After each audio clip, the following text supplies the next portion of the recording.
नमस्कार दोस्तों, राजेंद्र सर ने आपके लिए ये वीडियो आसान भाषा में बनाया है। इनके चैनल को सब्सक्राइब और लाइक भी करें। चलिए आज की चर्चा शुरू करते हैं।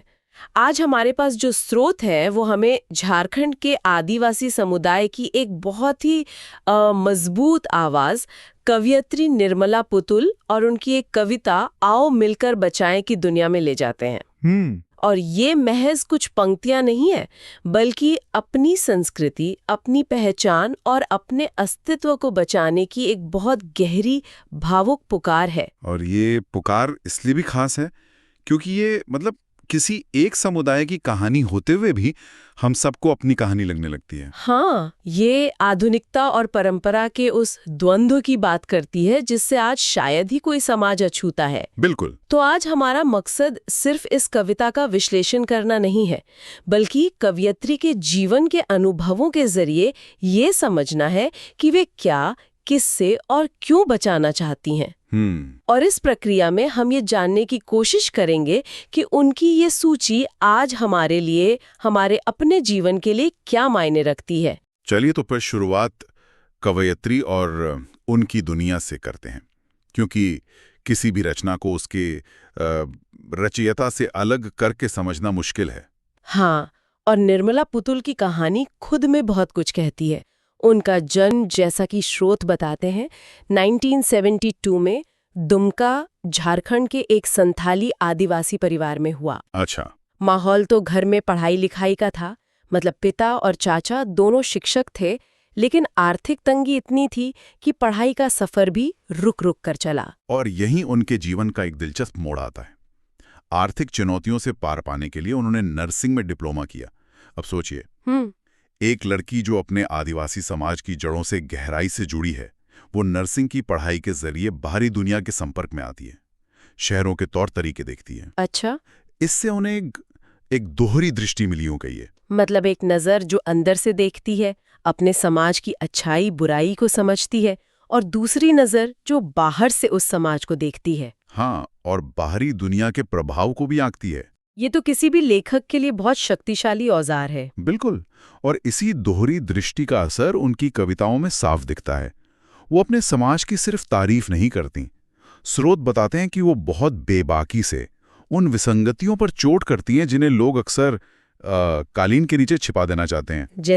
जैसे कि कड़ी मेहनत करने के बावजूद उनकी खराब दशा, समाज में फैली कुरीतियां जिनके कारण युवा पीढ़ी भटक रही है, या फिर छोटे छोटे स्वार्थों के लिए बड़े बड़े समझौते कर लेना। वो पुरुष वर्चस्व पर भी सवाल उठाती हैं और इस बात पर भी कि कैसे लोग अपने ही पर्यावरण को नुकसान पहुंचा रहे हैं। मैंने जो पढ़ा उसमें एक और दिलचस्प बात सामने आई कि वो शिक्षित आदिवासी समाज पर भी तंज कसती हैं। हाँ। कि कैसे वो लोग भी कभी कभी दिकुओं यानी बाहरी लोगों और व्यवसायियों के हाथों की कठपुतली बन जाते हैं। मतलब वो किसी को नहीं बख्शती। और यही उनकी ईमानदारी है। वो एक ही सांस में संथाली समाज की सादगी, उनके भोलेपन की तारीफ करती हैं, तो दूसरी ही सांस में अशिक्षा, अंधविश्वास और शराब जैसी कुरीतियों पर तीखा प्रहार भी करती हैं। और इसी जमीन से उनकी कविता आओ मिलकर बचाएं उगती है। तो चलिए अब सीधे कविता पर ही आते हैं। इसकी शुरुआती पंक्तियां ही माहौल बना देती हैं। अपनी बस्तियों को नंगी होने से, शहर की आबो हवा से बचाएं उसे।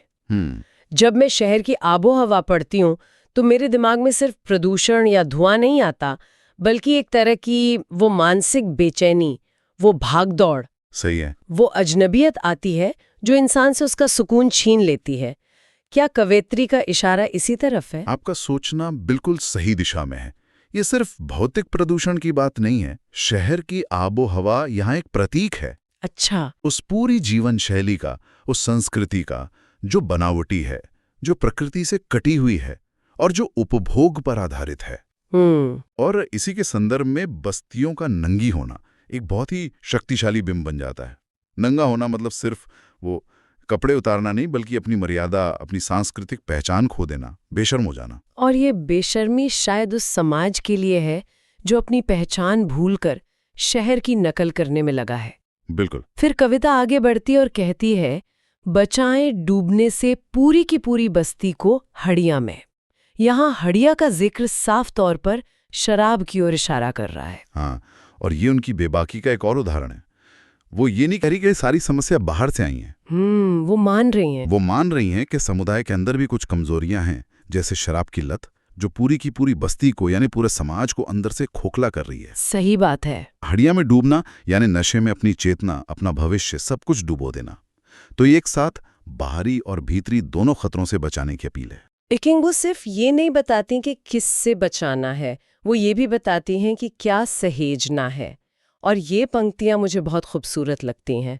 अपने चेहरे पर संथाल परगना की माटी का रंग, भाषा में झारखंडीपन। ये अपनी जड़ों से, अपनी अस्मिता से जुड़े रहने की एक पुकार है। और इन पंक्तियों में बहुत गहराई है। चेहरे पर माटी का रंग का मतलब सिर्फ सांवला रंग नहीं है। इसका मतलब है अपनी मौलिकता, अच्छा, अपनी स्वाभाविकता को बनाए रखना, उस मिट्टी से मिले संस्कारों को चेहरे पर झलकने देना, न कि शहरी क्रीम पाउडर से उसे ढक देना। और भाषा में झारखंडीपन तो और भी महत्वपूर्ण है। भाषा सिर्फ संवाद का माध्यम नहीं होती, वो संस्कृति की आत्मा होती है।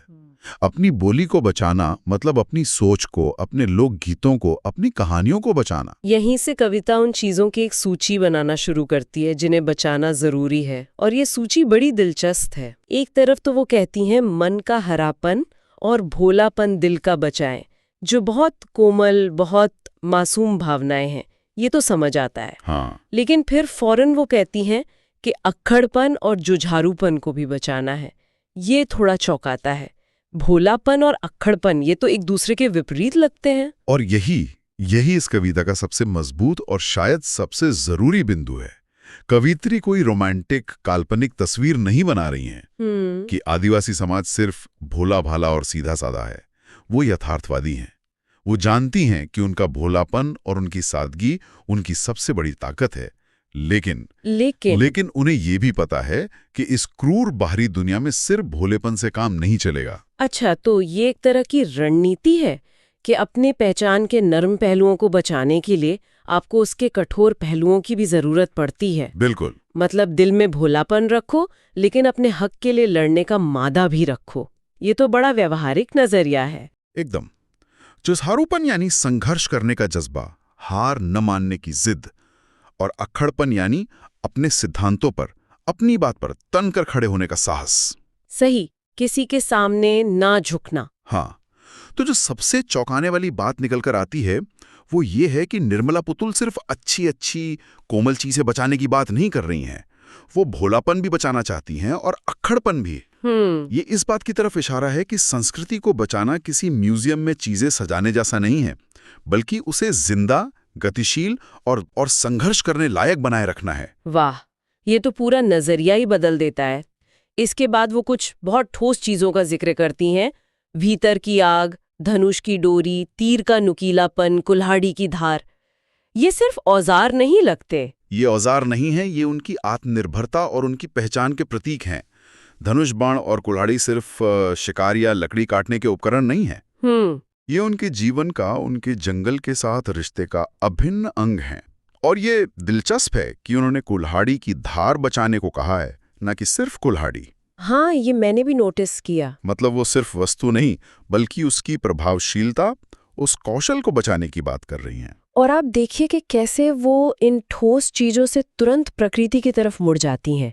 जैसे वो कुल्हाड़ी की धार की बात करती हैं, अगली पंक्तियां हैं जंगल की ताज़ा हवा, नदियों की निर्मलता, पहाड़ों का मौन। क्योंकि उनके लिए दोनों अलग हैं ही नहीं।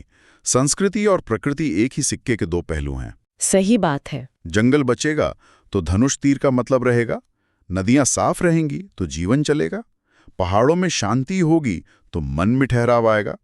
फिर वो आगे कहती हैं, गीतों की धुन, मिट्टी का सोंधापन, फसलों की लहलहाट। ये एक पूरी तस्वीर है, एक पूरा पारिस्थितिकी तंत्र है जिसमें इंसान, प्रकृति, कला, श्रम सब एक दूसरे में गुथे हुए हैं। ये तो हुई पहचान और संघर्ष की बात।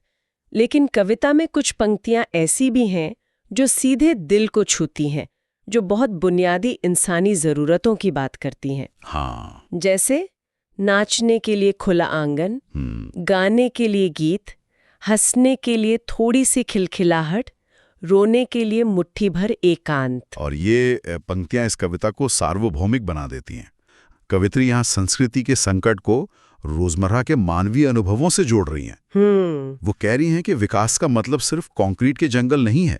एक स्वस्थ समाज वो है जहाँ इंसानी भावनाओं की अभिव्यक्ति के लिए जगह हो, जहाँ समुदाय मिलकर अपनी खुशी नाच गा कर मना सकें। और ये रोने के लिए मुट्ठी भर एकांत वाली लाइन तो कमाल की है। हम हमेशा बड़ी बड़ी आज़ादी की बात करते हैं, बोलने की आज़ादी, घूमने की आज़ादी, लेकिन अकेले में रो पाने की आज़ादी, अपने दुख को महसूस करने के लिए एक निजी कोने का होना, ये कितनी ज़रूरी बात है। एकदम सही।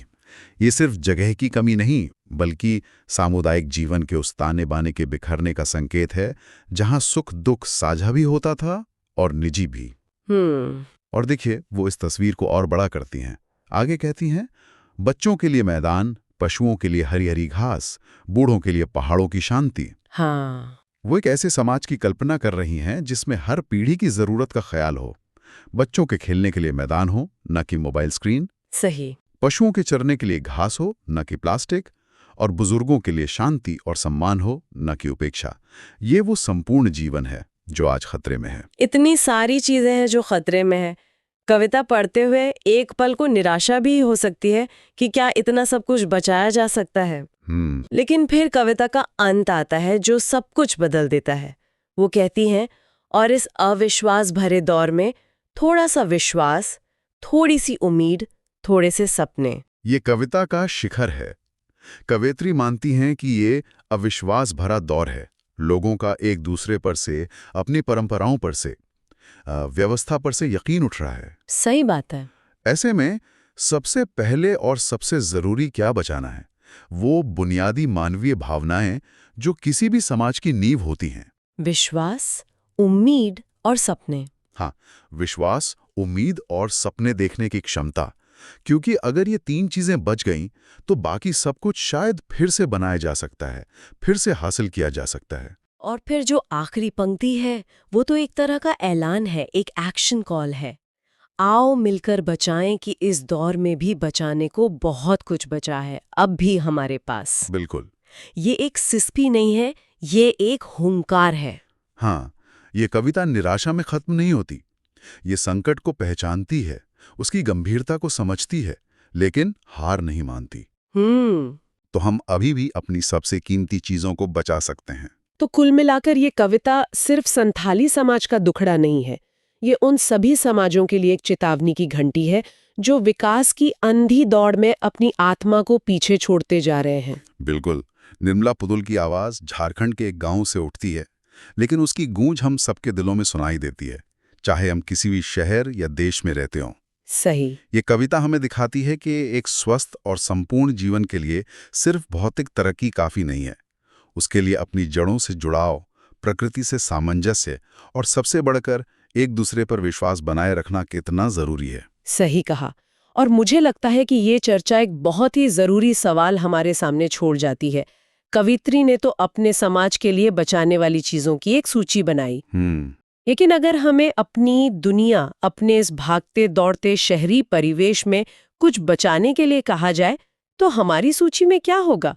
क्या वो सिर्फ वाईफाई की स्पीड और वीकेंड पार्टीज होंगी, या कुछ और भी है जिसे हम खो रहे हैं और जिसे बचाने की आज सबसे ज्यादा जरूरत है? नमस्कार दोस्तों, तो आपने इनके चैनल को सब्सक्राइब एवं लाइक नहीं किया तो अब कर दीजिए। धन्यवाद।